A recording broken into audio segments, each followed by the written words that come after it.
વાત કરીશું સુરત શહેરની સુરતના રાંદેર વિસ્તારમાં પાલનપુર પાટિયા પાસે આવેલ ધર્મરાજ એપાર્ટમેન્ટમાં રાંદેર પોલીસે છાપો માર્યો છે તો આ છાપો મારી ડ્રાઈવરની આડમાં ડ્રગ્સ વેચાણ કરતા મનીષ રૂપાણી નામના આરોપીને ઝડપી પાડવામાં આવ્યો છે।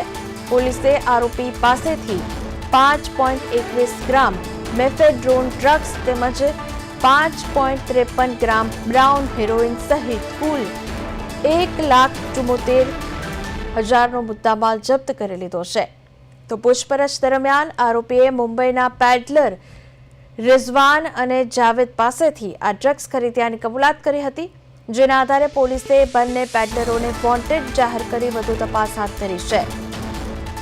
તો સુરતના રાંદેરમાંથી મેફેડ્રોન ડ્રગ્સ ઝડપાયો છે, સાથે જ બ્રાઉન હેરોઇન પણ ઝડપાયું છે। આ સાથે એક શખ્સની ધરપકડ કરાઈ છે, તેનું નામ મનીષ રૂપાણી છે। પોલીસે આ મનીષની ધરપકડ કરી લીધી છે। 1.74 લાખથી વધુનો મુદ્દામાલ પોલીસે જપ્ત કરી લીધો છે। આ સાથે પૂછપરછ દરમિયાન રિઝવાન જાવેદના નામના પેડલરની વાત થઈ છે અને આ પેડલરોને હાલ અત્યારે વોન્ટેડ જાહેર કરાયા છે। મારી સાથે ફોન લાઈન પર સંવાદદાતા અરવિંદ જોડાયા છે।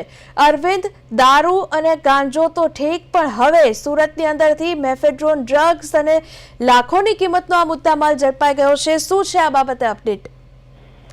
બિલકુલ સુરત શહેરમાં જે રીતે ડ્રગ્સનો વેગળો ફૂલો ફાલ્યો હોય છે અને અવારનવાર જે કિસ્સા સામે આવે છે, ત્યારે હવે રાંદેર વિસ્તારમાંથી મેકડોન ડ્રગ્સ અને બ્રાઉન હેરોઇન સાથે એકની ધરપકડ કરી લેવામાં આવી છે। ડ્રાઈવર તરીકેની આડમાં ડ્રગ્સનું વેચાણ કરતો હતો આ શખ્સ, અને જે રીતે પાલનપુર પાટિયાના ધર્મરાજ એપાર્ટમેન્ટના રાંદેર પોલીસે છાપો માર્યો હતો, ત્યારે પોલીસે મનીષ રૂપાણીની ધરપકડ કરી છે અને તેમના ઘરેથી 5.21 ગ્રામ મેકડોન ડ્રગ્સ છે તે ઝડપી પાડવામાં આવ્યું છે। ત્યારે જે આરોપીની પૂછપરછમાં મુંબઈના પેડલર રિઝવાન અને જાવેદનું નામ પણ સામે ખુલ્યું છે, એટલે મહત્વનું છે। અને આ રીતે બંને આરોપી પાસેથી ડ્રગ્સ બ્રાઉન હેરોઇનની જે ખરીદી છે તે કરવામાં આવતીની કબૂલાત પણ કરી છે અને આરોપી પાસેથી 1.74 લાખથી વધુની મત્તાનો મુદ્દામાલ જપ્ત કરીને પોલીસે વધુ કાર્યવાહી હાથ ધરી છે। જી અરવિંદ, હું પૂછવા માંગીશ કે આ મનીષ રૂપાણી કોણ છે, તે શું કરી રહ્યો છે અને કોને દેવા માટે આ ડ્રગ્સ લાવ્યો હતો?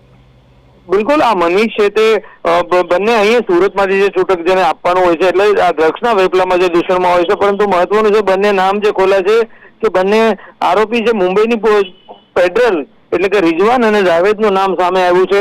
ત્યારે આ પ્રમાણે જોઈ શકાય છે તે મુજબ જાવેદના બંનેના નામ ખુલી અને વોન્ટેડ જાહેર કર્યા છે।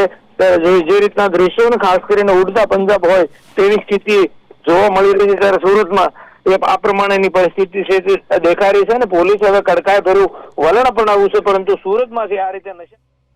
જી બિલકુલ અરવિંદ, અમારી સાથે જોડાઈને તમામ અપડેટ આપવા બદલ આપનો આભાર।